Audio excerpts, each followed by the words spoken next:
नमस्कार मित्रांनो, तुमचं स्वागत आहे परत एकदा आपल्या ट्रेडिंग नॉलेज अँड सायकोलॉजी या यूट्यूब चॅनलमध्ये. आपण आज निफ्टीचा ॲनालिसिस करणार आहे. त्याच्या आधी महत्त्वाचा पॉईंट आहे ते म्हणजे क्वांटिटीवर जरा बोलूया, कारण की बदल झाला आहे. फ्रायडेपासून आपल्याला हा बदल पाहायला मिळतोय. म्हणजे 25 जी क्वांटिटी होती ती आता आपल्याला 75 झालेली आपल्याला दिसायला मिळते. मी ट्रेडिंग कोर्स आहे ना, ट्रेडिंग कोर्समध्ये कॅपिटल म्हणून एक कोर्स आणलाय. काय म्हणतोय, कॅपिटल म्हणून एक कोर्स आहे. तर कॅपिटल कोर्स म्हणजे कॅपिटल एक व्हिडिओ आहे.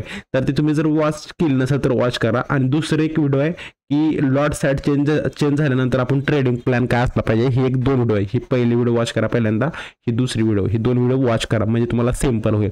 तरी पण मी तुम्हाला शॉर्टमध्ये सांगतो आज काय करायचं. बघा, आता आपल्याला एक समजलं असेल की मला आता क्वांटिटी चेंज झाली, ह्याचा अर्थ मला आता प्रॉफिट पण जास्त होणार आहे, लॉस पण जास्त होणार आहे. प्लस इम्पॉर्टंट पॉईंट आहे की मला कॅपिटल महत्त्वाचं ते जास्त लागणार आहे, हे आपल्याला समजतंय. तुम्हाला मी एक्झाम्पल दाखवतो. हे आता निफ्टीचं चार्ट आहे. मी ह्याला कन्वर्ट करतोय ऑप्शन, म्हणजे एक ऑप्शन चार्ट ओपन करतो इथं. बघा, आपल्याला हे 24,100चा ऑप्शन चार्ट दिसतोय. जर समजा मला बाय करायचं असेल, हे 24,100 मला बाय करायचं असेल तर मला लागणार कॅपिटल आता किती होतंय, 8,420. आता ही डिफॉल्ट क्वांटिटी किती झाली, 75. आधी किती व्हायची, ही 25 व्हायची.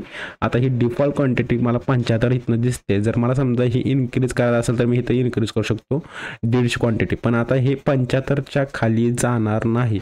म्हणजे आपल्याला जर ट्रेड करायचं असेल तर एका पॉईंटसाठी, आता समजा मला एक पॉईंट जर मूव माझ्या डायरेक्शन झाला तर मला 75 रुपयेचा प्रॉफिट होणार. काय म्हणतोय, 75चा. सेम अपोजिट जर माझ्या अपोजिट एक पॉईंट जर गेला तर मला -75 रुपये होणार. आता सेम दुसरे सांगतो, जर आधी कसं व्हायचं, मला समजा प्लस एक पॉईंट झाला तर मला 25 रुपयाचा प्रॉफिट व्हायचा निफ्टीमध्ये, आणि सेम -25 जर माझ्या अपोजिट गेला तर. पण आता कसं झालंय की चेंज झालंय.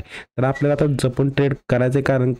कारण की समजा एक जर बिग मूव आली, काय म्हणतो, एक जर बिग मूव आपल्या अपोजिट आली ना तर आपल्याला ही बिग लॉस पाहायला मिळतो. आणि जर तुम्ही SL सिस्टममध्ये लावत नसाल तर तुम्ही तुमचं कॅपिटल आता लूज करणार आहे आणि ते झिरो करणार आहे. कसं ते पण मी तुम्हाला एक्सप्लेन करतो. बघा, पहिल्यांदा समजा आता मला ट्रेड करायचं आहे. आपण काय करूया की धरून चालूया की आपण 10,000 कॅपिटल, 10,000 जर मला मिनिमम ट्रेड करायला लागणार. काय म्हणतो, 10,000 मिनिमम ट्रेड करायला लागणार. त्याशिवाय मी एंट्री घेऊ शकत नाही. कारण का, बघा, आता 105लाच मला एंट्री घ्यायची असतं तर मला लागणार कॅपिटल होतं की 8,420 रुपये मला एवढं कॅपिटल लागते ट्रेड करायला, आणि ते पण एका लॉटला. आता मी समजा काय केलं की एंट्री घेतली 105ला. आता ही इथून पॉईंट महत्त्वाचा आहे, लक्ष द्या. आता समजा मी 105ला मी एंट्री घेतली. जर हिथून जर समजा मी काय करतोय की माझ्या अपोजिट जर 20 पॉईंट जर गेले तर मला एका लॉटला मला 1,500 रुपयाचा लॉस होणार. काय म्हणते, 1,500 रुपयाचा लॉस होणार. मला कॅल्क्युलेट करूया जरा. 1,500 रुपयाचा लॉस होतोय का, बघा. 20 गुणिले 75 करावं लागेल आपल्याला, कारण की एक लॉट आहे आपला. ठीक आहे, बरोबर. बघा, 75 रुपयाचा लॉस होणार. आता मी काय म्हणतो, मी 10K कॅपिटल म्हणजे 10K मला आणले होते, मायनस करा त्यातून 1,500 रुपये. ठीक आहे, 1,500 रुपये मायनस करा. मग राहिले किती, राहिले 8,500 रुपये. बघा, आता तुमचं कॅपिटल झालंय 8,500 रुपये. म्हणजे समजतं काय इथं, जर लॉस जर झाला तर 8,500 रुपये लॉस होणार. ह्याचा अर्थ असा आहे, जर तुम्ही जर सिस्टममध्ये SL जर लावला नाही तर तुमचं कॅपिटल झिरो व्हायचं चान्सेस जास्त आहेत. आधीच्या वेळी जरा कसं व्हायचं की 20 पॉईंटचा SL म्हणजे मला आपल्याला निफ्टीमध्ये ठीक वाटायचं. पण आता 20 पॉईंटचा जर SL हिट झाला तर तुमचे 1,500 रुपये डायरेक्ट होणार आहेत. सेम प्रॉफिट पण 1,500 होणार आहे. काय म्हणते, 1,500चं प्रॉफिट पण होणार आहे. पण विचार पण केला पाहिजे की मायनस पण होणार आहे. काय म्हणते, विचार पण केला पाहिजे की मायनस होणार आहे. जर मायनस झालं, काय म्हणते, समजा मायनस झालं तर तुमच्या पैसे राहणार 8,500 रुपये कॅपिटल फक्त राहणार. आणि उद्याच्या दिवशी मी ट्रेड करू शकत नाही. एवढं पण पॉईंट लक्षात ठेवा. आता मग ह्यासाठी काय आहे, ह्यासाठी एक पॉईंट लक्षात ठेवा, महत्त्वाचा पॉईंट आहे हा IMP पॉईंट म्हणायचा. समजा आता मला निफ्टीमध्ये ट्रेड करायचं असेल तर समजा जर त्या स्ट्राईक प्राईसची प्राईस समजा चालू आहे, एक्झाम्पल धरून चला 100 चालू आहे. 100 × 75 केल्यानंतर लागणार कॅपिटल झालं 7,500. ठीक आहे, मी काय करतोय, 7,500 कॅपिटल लागते, पण ह्याला इंटू करायचं आता किती, 3 करायचं, काय म्हणतोय 3, मग हे 3 इंटू केलं, काय म्हणतोय 3 इंटू केल्यानंतर बघा 75,7500 इंटू 3 म्हणजे हे 22,500 तुमच्याकडे कॅपिटल असलं पाहिजे, काय म्हणते 22,500 कॅपिटल असेल तर तुम्ही मार्केटमध्ये ट्रेड करू शकता. हे सिंपल आहे, कारण की आपले एसएल हिट होणार आहेत, एसएल हिट होणार आहेत तेव्हाच आपल्याला ट्रेड करता येईल. कारण बघा आता इथं जरा थोडं लॉजिक सांगतो. आता समजा माझा पहिला मी एंट्री घेतली, ठीक आहे, पहिली एंट्री घेतली त्यामध्ये मला समजा माझा 20 पॉईंटचा एसएल हिट झाला, तर माझ्या अकाउंटमध्ये आता किती राहणार, 22,500 मधनं जर 1500 रुपये गेले तर माझ्या अकाउंटला आता सध्या राहतील की 21,000 रुपये शिल्लक राहतील. म्हणजे मी उद्याच्या दिवशी ट्रेड करू शकतोय, काय म्हणतोय उद्या दिवशी ट्रेड करू शकतोय. आणि ह्याच्यामध्ये मी 1:2 जर हे लावत असेल रिस्क रिवॉर्ड, तर दुसऱ्या दिवशी मी काय करू शकतो की 15चं 3,000 असं कॅप म्हणजे काय म्हणते त्याला प्रॉफिट करू शकतो. पण कॅपिटल जास्त लागणार आहे, लक्षात ठेवा. जर लो कॅपिटल असेल 10,000 मिनिमम 10,000 असेल तर ट्रेड करूच नका. आता समजलं मला काय म्हणायचं आहे. ओके, आता आपण काय करूया की पहिल्यांदा वीकली अनालिसिस करूया, परत नंतर आपण काय करूया की डेली पण अनालिसिस करायचं आपल्याला. पहिल्यांदा वीकलीमध्ये काय दिसते त्यासाठी आपण पहिल्यांदा वीकलीमध्ये शिफ्ट करूया. बघा वीकलीमध्ये शिफ्ट केल्यानंतर आपल्याला इथं दोन्ही पॉज कॅन्डल आणि एक लास्टला जे झाले ते म्हणजे कन्फ्युजन कॅन्डल आहेत. म्हणजे ह्याचा अर्थ असा आहे की बायर सेलर दोन्ही कन्फ्युजन झालेले आहेत. मग चान्सेस काय आहेत, आता म्हणजे माझ्या एक्सपिरियन्सनुसार इथून एक चान्सेस आहे की इथून एक वरच्या साईडला ग्रीन तर कॅन्डल तयार करेल, ग्रीन असे आम्ही ग्रीन सांगतोय, नाहीतर डाऊन साईडला एक रेड कॅन्डल, हे दोन्ही चान्सेस आहेत. हे असं होऊ शकतं, हे मी एक्सपिरियन्सनं सांगितले तुम्हाला माझ्या. मग आता मला ट्रेड करताना माझं काय असू शकतं प्लॅन सांगतो. जर मला आता मी उद्याच्याला मार्केट जिथं ओपन होत आहे, समजा 24,000ला ओपन होत आहे, तर मी ही ड्रॉ करून घेणार 24,000 जर ही ड्रॉ करून घेणार. जर मार्केट समजा ह्याच्यावरच ट्रेड करत असेल तर मी बाईंगचा विचार करेल. जर समजा ह्याच्या खाली ट्रेड करत असेल, ह्याच्या खाली ट्रेड करत असेल तेव्हा मी सेलिंगचा विचार करेल. ओके, आणि इथून नंतर हे माझं पहिलं टार्गेट असेल आणि नंतर हे मार्केट इथून खाली जसं जसं जाईल हे कंटिन्यू मी ट्रेलिंग करेल. पण हे कधी विकलीचं प्लॅन आहे. जर समजा तर मार्केट 24,000च्या वर जात असेल तर पहिल्यांदा मी हीच फेस करेल, काय म्हणतो हे 25,000 हे आपल्याला पाहायला मिळू शकतं येणाऱ्या वीकमध्ये सुद्धा.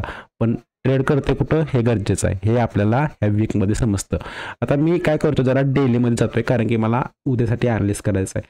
बघा मार्केट काय केलं की वरच्या साईडवरून एक थोडीशी डाऊन साईडला मार्केट कंटिन्यू डाऊन साईडला असं आलेलं आपल्याला इथं पाहायला मिळतंय.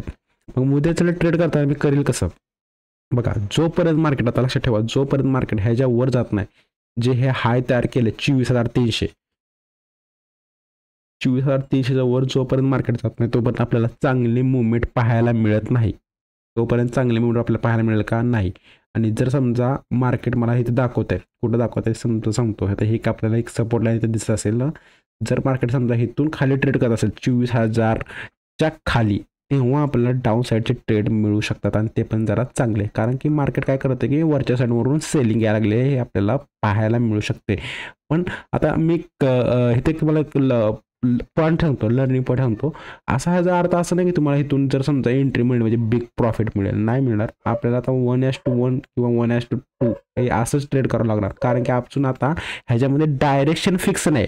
मार्केटचा जो ट्रेंड होता नाही, हा ट्रेंड फिक्स नाही. मार्केट काय करते सध्या बेस तयार करायचा प्रयत्न करायला, हा जो आहे नाही बेस तयार करायचा प्रयत्न करायला. त्यामुळं एंट्री जर घेत असाल, लक्षात ठेवा, एंट्री जर घेत असाल तर 1:1 प्लस 1:1 हे तुमच्या नुसार तुम्ही सिस्टीममध्ये लावून एक्झिट करायचा. आणि महत्त्वाचा पॉईंट एसएल, आता क्वांटिटी चेंज झाले त्यामुळं एसएल सिस्टीममध्ये असलं पाहिजे. काय म्हणतोय, एसएल सिस्टीममध्ये असेल तरच ट्रेड करायचं, नाही तर ट्रेड करू नका. नाहीतर तुम्हाला तुमचं इमोशन सायकोलॉजी कोणी कंट्रोल करू शकणार नाही. एसएल जर तुम्ही सिस्टीममध्ये लावला, तुमचं सायकोलॉजी आणि तुमचं जे इमोशन आहे त्यांना आपोआप कंट्रोल होईल. ओके, आणि जे मी डिसाईड करतोय की आज एक एंट्री घ्यायची का 2 एंट्री, हे पण आपलं प्लॅन असलं पाहिजे. आता बघा मी काय म्हणतो की उद्यासाठी अनालिसिस करताना जर मला मार्केट समजा फ्लॅट ओपन होत असेल,